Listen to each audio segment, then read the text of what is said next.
Gen mo teme kain ene kot wajani ode malawo gimeo me kwano bi pegiro mo kwano bi tin pian dog box ya bi yecho na dog box ya bi mo yeje ter ni pe wa ngeo nga mo yeje pe me ara side a chele kan e celebrating side rio wen me ara celebrating ne pe wa ngeo nga mo yeje pian kala mo ne bodonga a ye mo yeje ti no wan pe ka pana no atemo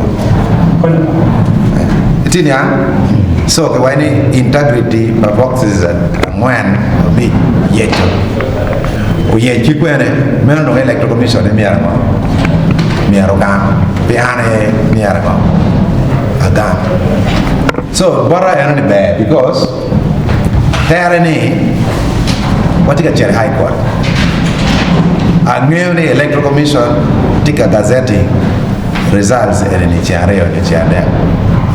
So, and it is going to be the easiest, so very high court, my yacht lawyer, even the previous one, very yacht. And the ground, very cheap. Who are bichara proving? Ne, gonna get part of B, gonna get better popo, just get down on whale. We are just going with one ground. Ma, the case of the case, ma court of appeal, case of Balunya, Baluama versus EC.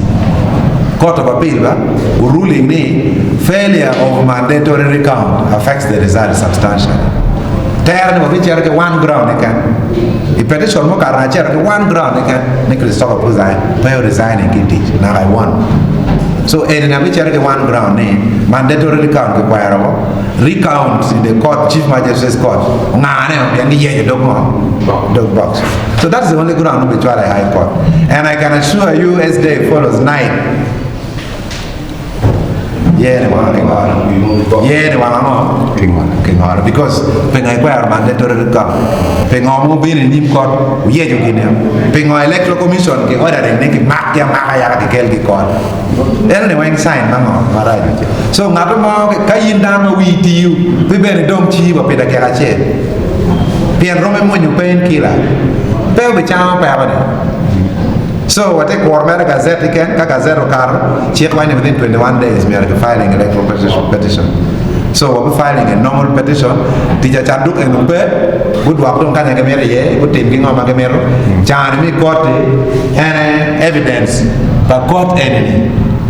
Any man judge, magistrate and joy or din was stam on what kanyi. Evidence but court and it will be the only evidence. Not to be clarified. So do you remember bad? Wapo bana ni ka chera ka kwana ne dinu be electoral commission. Chabera re wak na mo tin mo geno mo. Yeah. So they can run but they cannot hide. I don't tell them. Get me.